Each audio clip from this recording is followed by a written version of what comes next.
எரிவாயுவுடன் தொடர்புடைய வெடிப்புச் சம்பவங்கள் தொடர்பில் ஆராய்வதற்காக ஜனாதிபதியின் ஆலோசனைக்கமைய நியமிக்கப்பட்ட விசேட நிபுணர் குழு இது தொடர்பான விசாரணைகளை நிறைவு செய்துள்ளது. இந்த தகவல்கள் அடங்கிய அறிக்கை தயாரிக்கப்பட்டு வருவதாக அந்த குழுவின் தலைவர் ஷாந்த பல்பலகே எமது செய்தி சேவைக்கு தெரிவித்தார். இதற்கமைய அடுத்த வாரத்திற்குள் குறித்த அறிக்கையை வெளியிட முடியும் என அவர் குறிப்பிட்டார். எரிவாயு வெடிப்புச் சம்பவங்கள் தொடர்பில் இதுவரையில் லிட்ரோ மற்றும் லாப்ஸ் நிறுவனங்களின் தலைவர்கள், உயர்மட்ட அதிகாரிகள் உள்ளிட்ட சகல தரப்பினரிடமும் வாக்குமூலம் பெறப்பட்டுள்ளது. எரிவாயு நிறுவனங்கள், களஞ்சிய சாலை வளாகங்கள், எரிவாயு விநியோக நிலையங்கள் மற்றும் எரிவாயு விற்பனை நிலையங்கள் உள்ளிட்ட இடங்களில் பரிசோதனைகள் மேற்கொள்ளப்பட்டன. எரிவாயு வெடிப்புச் சம்பவங்கள் பதிவான இடங்களிலும் பரிசோதனைகள் மேற்கொள்ளப்பட்டன.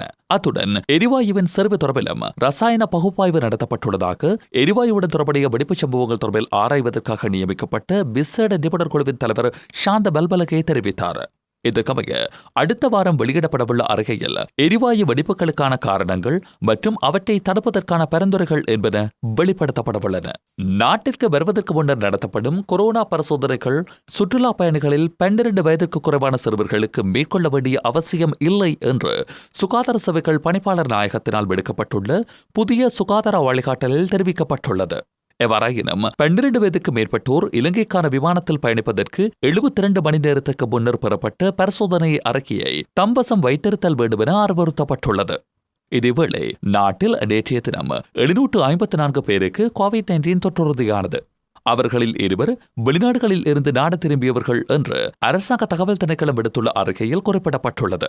இதற்கமைய நாட்டில் தொற்றுறுதியானவர்களின் மொத்த எண்ணிக்கை 5,71,426 அதிகரித்துள்ளது. நாட்டில் கோவிட்-19 தொற்றிலிருந்து மேலும் 377 பேர் நேற்று குணமடைந்தனர். இதற்கமைய தொற்றிலிருந்து குணமடைந்தோரின் மொத்த எண்ணிக்கை 5,44,200 அதிகரித்துள்ளது. இதேவேளை நாட்டில் மேலும் 18 பேர் கோவிட்-19 தொற்று காரணமாக மரணித்தனர். சுகாதார சேவைகள் பணிப்பாளர் நாயகத்தினால் நேற்று முன்தினம் இந்த மரணங்கள் உறுதிப்படுத்தப்பட்டதாக அரசாங்க தகவல் திணைக்களம் நேற்று வெளியிட்டுள்ள அறிக்கையில் குறிப்பிடப்பட்டுள்ளது. 9 ஆண்களினதும் 9 பெண்களினதும் மரணங்கள் இவ்வாறு பதிவாகின. 30 முதல் 59 வயதுக்கு இடைப்பட்ட 2 ஆண்கள் உட்பட 3 மரணித்ததாக அரசாங்க தகவல் திணைக்களத்தின் அறிக்கையில் குறிப்பிடப்பட்டுள்ளது. 60 வயதுக்கு மேற்பட்ட 15 பேரின் மரணங்கள் பதிவாகின. 7 ஆண்களினதும் 8 பெண்களினதும் மரணங்கள் இவ்வாறு பதிவானதாக தெரிவிக்கப்படுகிறது. இதற்கமைய நாட்டில் கோவிட்-19 காரணமாக மரணித்தோரின் மொத்த எண்ணிக்கை 14,573 உயர்வடைந்துள்ளது.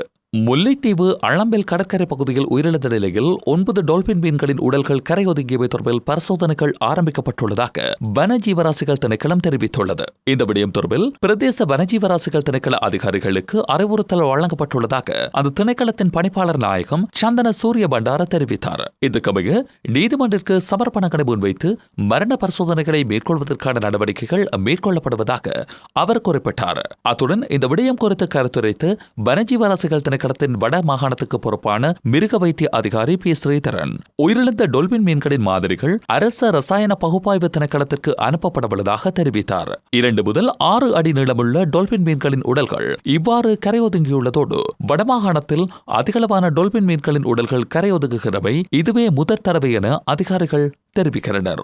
யாழ்ப்பாண மாவட்டத்தில் கடந்த தினங்களில் கரையொதுங்கிய நிலையில் பல சடலங்கள் மீட்கப்பட்ட போதிலும் இதுவரையில் குறித்த சடலங்கள் அடையாளம் காணப்படாதுள்ளதாக நாடாளுமன்ற உறுப்பினர் எஸ். ஸ்ரீதரன் தெரிவித்தார். நாடாளுமன்றில் நேற்றைய தினம் கருத்துரைத்த அவர் குறித்த சடலங்களில் கடந்த 2ஆம் திகதி மீட்கப்பட்ட சடலம் காணாமல் போனதாகவும் அவர் குற்றம் சாட்டியுள்ளார். நாடாளுமன்றத்தில் நிறைவேற்றப்பட்ட அடுத்த ஆண்டிற்கான பாதீட்டில் பெருந்தோட்ட மக்களுக்கான எந்தவித நன்மைகளும் உள்ளடக்கப்படவில்லை என்று நாடாளுமன்ற உறுப்பினர் வடிவேல் சுரேஷ் தெரிவித்துள்ளார். 2022ஆம் ஆண்டிற்கான பாதீட்டின் இறுதி வாக்கெடுப்பு 93 மேலதிக வாக்குகளால் நாடாளுமன்றில் நேற்று நிறைவேற்றப்பட்டது. பாதீட்டிற்கு ஆதரவாக 157 வாக்குகளும் எதிராக 64 வாக்குகளும் வழங்கப்பட்டன. இந்த நிலையில் ஊடகங்களுக்கு நாடாளுமன்ற உறுப்பினர் வடிவேல் சுரேஷ் விடுத்துள்ள குரல் பதிவில் பொருட்களின் விலை அதிகரித்துள்ளமையினால் பெருந்தோட்ட மக்கள் பாதிக்கப்பட்டுள்ளதாக தெரிவித்துள்ளார். சமகால அரசியல் நிலவரங்கள் உள்ளிட்ட பல முக்கிய விடயங்கள் தொடர்பில் இலங்கைக்கான சுவிட்சர்லாந்தின் தூதுவர் டொமினிக் வார்கலர் மற்றும் அரசியல் துறை செயலாளர் சிடோனியா கேப்ரியல் ஆகியோருடன் கலந்துரையாடியுள்ளதாக தமிழ் தேசிய கூட்டமைப்பு தெரிவித்துள்ளது. தமிழ் தேசிய கூட்டமைப்பின் நாடாளுமன்ற தூதுக்குழு ஒன்று நேற்றைய தினம் குறித்த இருவரையும் சந்தித்திருந்ததாக நாடாளுமன்ற உறுப்பினர் வினோ நோகராதலிங்கம் தெரிவித்தார்.